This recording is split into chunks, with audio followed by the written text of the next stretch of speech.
motive does matter. Motive does matter.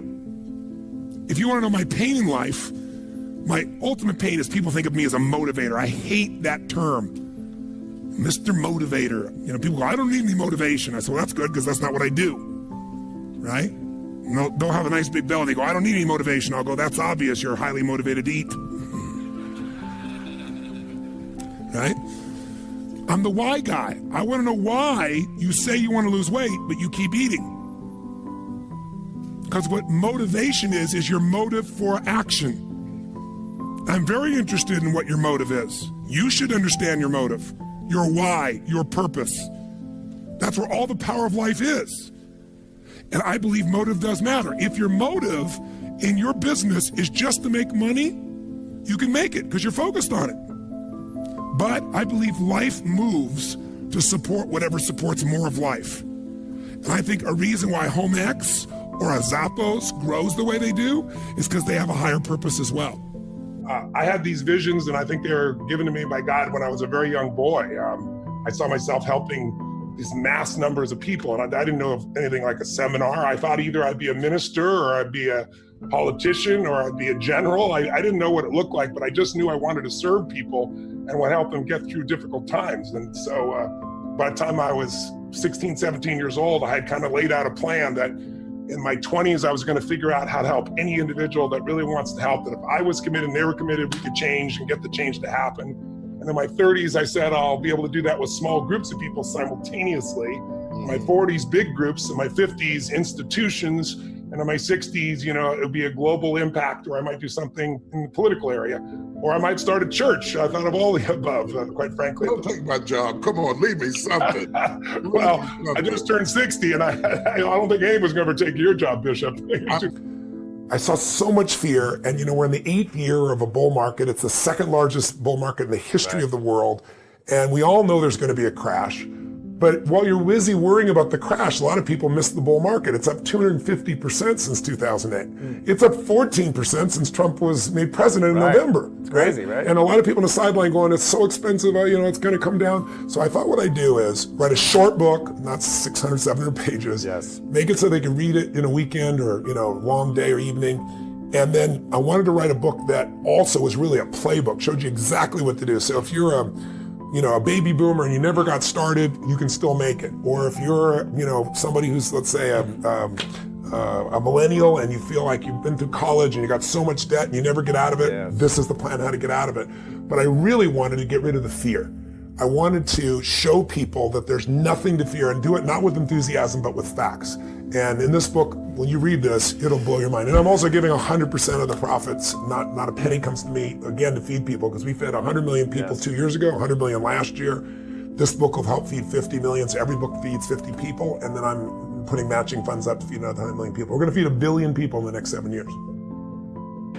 And I'm saying that if you know anybody that had some goal, some dream, something they wanted to do, and they did it, then I'm saying that you know in your heart that if someone has done it, then you can do it. It's possible.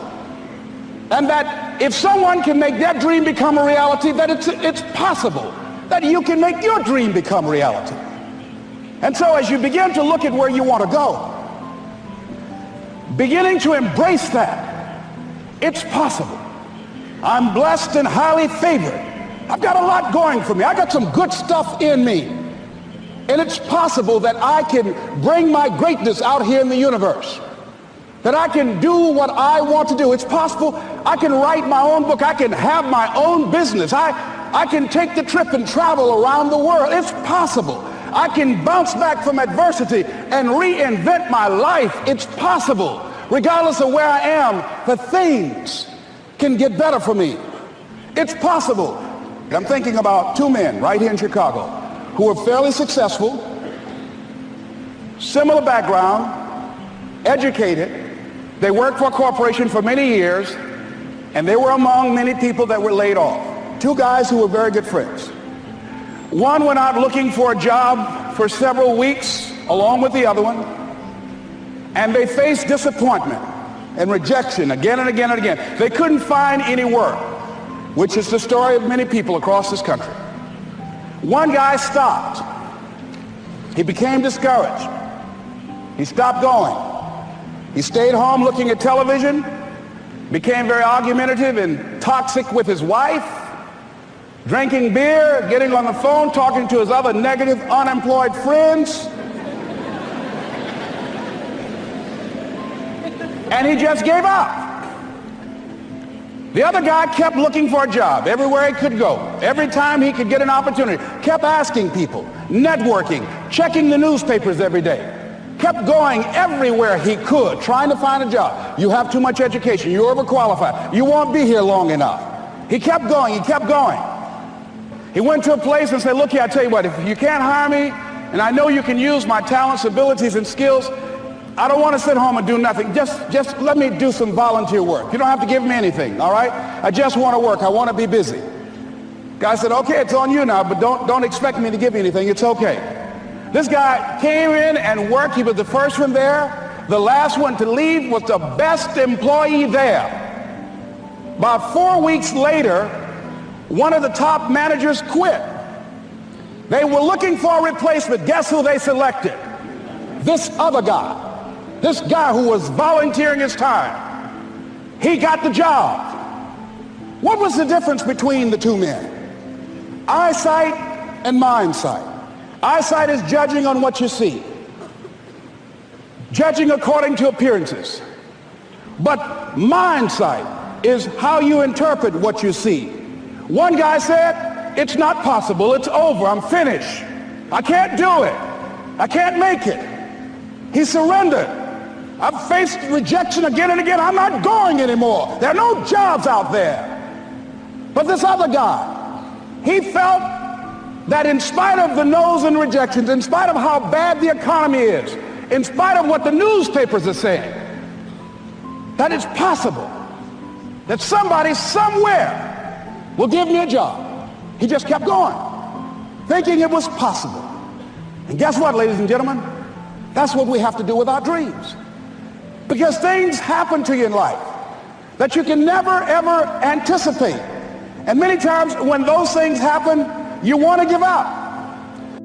Motivation's garbage. You only feel motivated to do the things that are easy, right? Why do you think that is? Oh, I know exactly why that is. Because I've studied this so much, because for me, one of the hardest things to figure out was, why is it so hard to do the little things that would improve my life? And what I've come to realize, and what we'll talk a lot about today, is that the way that our minds are designed is our minds are designed to stop you at all costs from doing anything that might hurt you. And the way that this all happens is it all starts with something super subtle that none of us ever catch. And that is with this habit that all of us have that nobody's talking about. We all have a habit of hesitating. We have an idea, you're sitting in a meeting, you have this incredible idea, and instead of just, saying it, you stop and you hesitate. Now, what none of us realize is that when you hesitate, just that moment, that micro moment, that small hesitation, it sends a stress signal to your brain. It wakes your brain up, and your brain all of a sudden goes, oh, wait a minute, why is he hesitating? He didn't hesitate when he put on his killer spiky sneakers. He didn't hesitate with...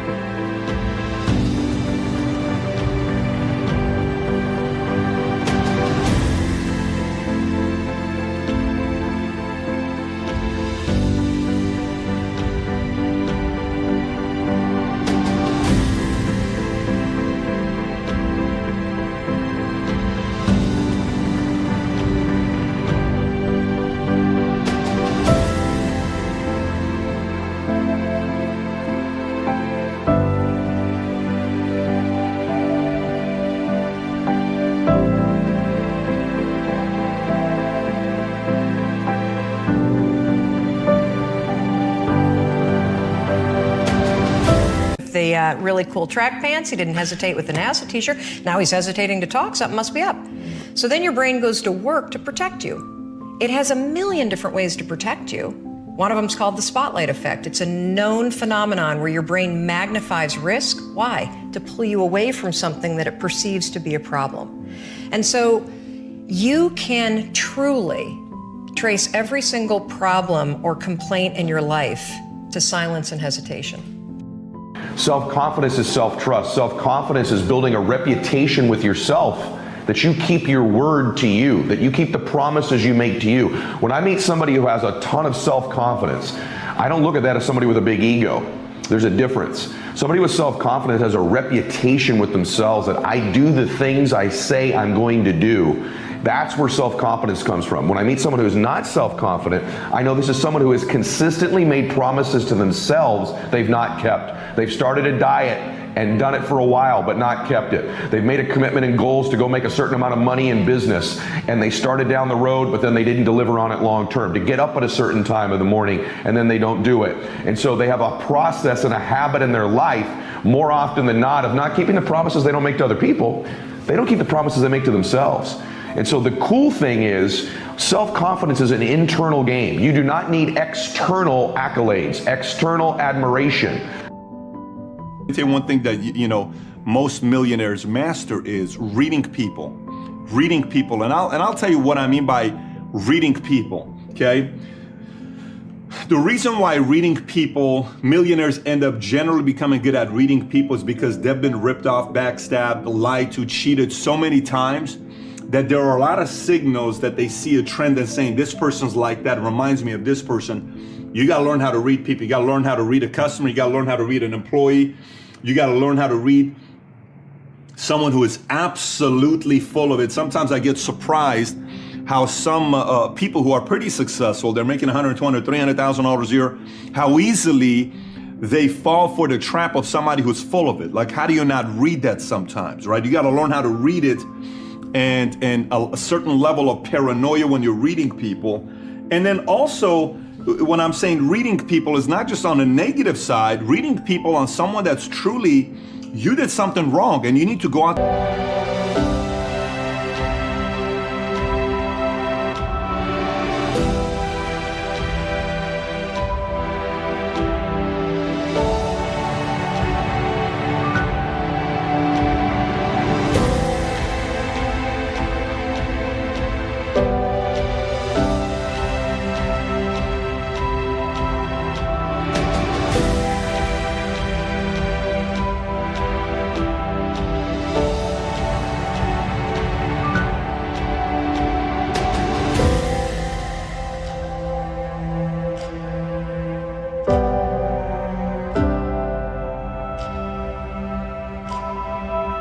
And do something about it. You need to read people that need you to make a right effort to take care of them, you to make the right effort to, treat them in a way that they need to be treated. That's also reading people. Another one is, when I say reading people, is being able to think what a customer is going to need now, what a customer is going to need a year from now, 3 years from now, 5 years from now, and reading them. Being able to read a person that starts with your company at an early stage, and what were they thinking about when they were at your level, at a new level. You're not speaking to them from your level. Millionaires, they got to learn how to read somebody at that level and give them the belief that they need at that level, versus somebody that's been around a little longer that needs to kind of man up or woman up or mature as an entrepreneur, and they're not. They're just treating this as a lollygagging with the industry, and that's a complete different conversation with that person. Say, grow up already. You've been in this thing for 5, 10, 15 years. What's next? You're going to be like this your entire life. So reading to know when, where, who, what, when, they eventually become very good at reading people.